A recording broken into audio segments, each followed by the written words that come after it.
Karl Marx, A Guerra Civil na França, editorial Boa Tempo, edição 2011. Capítulo A Guerra Civil na França, mensagem do Conselho Geral da Associação Internacional dos Trabalhadores. A todos os membros da Associação na Europa e nos Estados Unidos. Notas. Item 1 e item 2, páginas 80 a 82. Nota 1. A coluna de prisioneiros deteve-se à Avenida Urique e foi disposta sobre a calçada com 4 ou 5 homens por fileira, de frente para a rua. O general Marquês de Gallifet e seu pessoal desmontaram e começaram a inspeção a partir da esquerda da linha.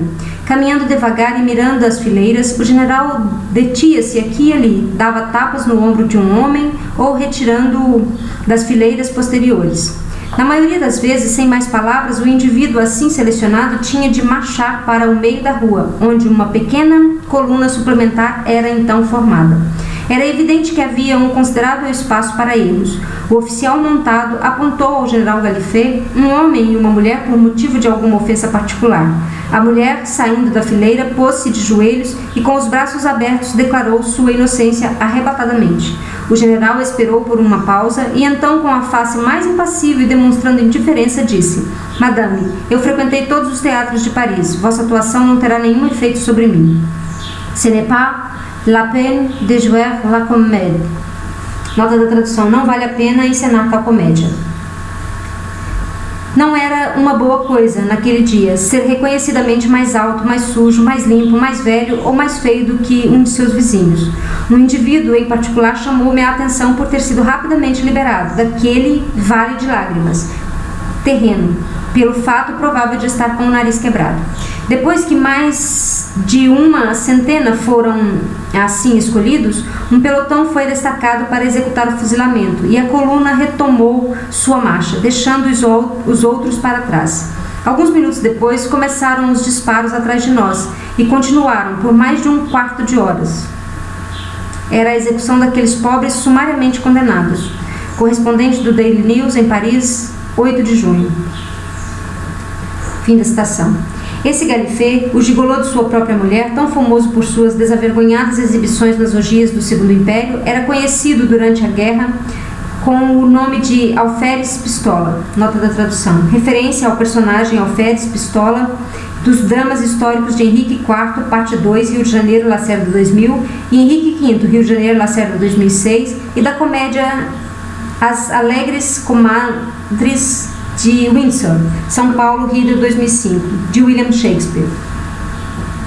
Cita: O Temps, que é um jornal prudente e pouco dado a sensacionalismo, relata uma terrível história de pessoas mal executadas e enterradas ainda com vida. Inúmeras pessoas foram enterradas na praça, nos arredores de Saint-Jacques-la-Bouchière, algumas delas muito superficialmente. Durante o dia, o ruído das ruas agitadas impedia que se pudesse ouvir qualquer coisa, mas no silêncio da noite os moradores das casas da vizinhança foram despertados por gemidos distantes, e pela manhã uma mão contraída foi vista a erguer-se através do solo. Em consequência disso, ordenou-se a exumação dos cadáveres. Não tenho a menor dúvida de que muitos feridos foram enterrados vivos. Por um caso, posso testemunhar. Quando Brunel foi fuzilado com sua amante, em 24 do mês passado, no quintal de uma casa na Praça Vendôme, os corpos ficaram lá estendidos até a tarde do dia 27. Quando um destacamento chegou para remover os cadáveres, encontraram a mulher ainda viva e a levaram a uma ambulância. Embora tenha recebido 4 disparos, ela está agora fora de perigo. Correspondente do Evening Standard em Paris, 8 de junho. Nota 2. No Times, do dia 13 de junho, publicou-se a seguinte carta. Cita: Ao editor do Times: Prezado senhor, em 6 de junho de 1871, o senhor Jules Favre enviou uma circular a todas as potências europeias, convocando-as a uma caçada à Associação Internacional dos Trabalhadores. Algumas observações bastarão para expor o caráter desse documento. No período ou no próprio preâmbulo de nossos estatutos, é declarado que a Internacional foi fundada a 28 de setembro de 1864 em uma assembleia pública realizada em Saint-Martin ou em Saint-Martin House, Long Acre, Londres. Para seus próprios objetivos, Jules Favre antecipa a data de sua origem para 1862.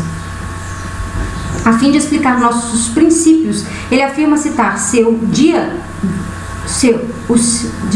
vou reler. A fim de explicar nossos princípios, ele afirma citar seu, da Internacional, folheto de 25 de março de 1869. E então, o que ele cita? O folheto de uma associação que não é a Internacional. A esse tipo de manobra ele já recorria quando, sendo ainda um advogado comparativamente jovem, tinha de defender o jornal National em um processo de calúnia movido por Cabet. Ele simulava então ler trechos dos panfletos de Cabet quando na verdade lia parágrafos interpolados com seu próprio texto, truque desmascarado ainda durante as sessões da corte, e que não fosse a indulgência de Cabet teria sido punido com a expulsão de Jules Favre dos tribunais de Paris. De todos os documentos por ele citados, como documentos da Internacional, nenhum único pertence à Internacional. Ele afirma, por exemplo, a aliança declara a si mesma como ateísta, diz o Conselho Geral constituído em Londres em julho de 1869. O Conselho Geral jamais publicou semelhante documento. Ao contrário, publicou um documento que anulava os estatutos originais da aliança, l'Alliance de la Démocratie Socialiste em Genebra, citada por Jules Favre. Em toda a sua circular, que também pretende em parte dirigir-se contra o Império, que Jules Favre repete contra a Internacional, não são senão invenções policiais dos promotores públicos do Império, invenções que vêm abaixo de forma miserável até diante dos tribunais desse mesmo Império. É sabido que o Conselho Geral da Internacional, em suas 2 mensagens de julho a setembro do ano passado, sobre a última guerra, denunciou os planos prussianos de conquista contra a França. Depois disso, o senhor Reitlinger, secretário particular de Jules Favre, dirigiu-se, embora naturalmente em vão, a alguns membros do Conselho Geral a fim de obter deste uma manifestação contra Bismarck e a favor do governo da defesa nacional. Pedia-lhes, principalmente, não fazer qualquer menção à República. Os preparativos para uma manifestação por ocasião da chegada de Jules Favre em Londres foram feitos, certamente com a melhor das intenções, a despeito do Conselho Geral, que, em seu manifesto de 9 de setembro, prevenira categoricamente aos trabalhadores de Paris contra Jules Favre e seus colegas. O que diria Jules Favre se, por seu turno, a Internacional enviasse uma circular sobre Jules Favre a todos os gabinetes da Europa, chamando-lhes a atenção para os documentos republicados em Paris pelo falecido senhor Millier? Sou, senhor, seu obediente servo John Harris, secretário do Conselho Geral da Associação Internacional dos Trabalhadores, 256 High Holborn, Londres, 12 de junho. Em um artigo sobre a Associação Internacional e seus fins, este pio informante, o Spectator, de Londres, 24 de junho, cita, entre outros truques similares, ainda mais amplamente do que Jules Favre o fizera, o acima mencionado documento da Aliança, como uma obra da Internacional, e isso 11 dias depois de a refutação ter sido publicada no Times. Isso não nos surpreende. Frederico o Grande dizia que, de todos os jesuítas, os piores são os protestantes. Fim da leitura do capítulo. Seguiremos a leitura do livro no próximo vídeo, a partir da página 83. Obrigada.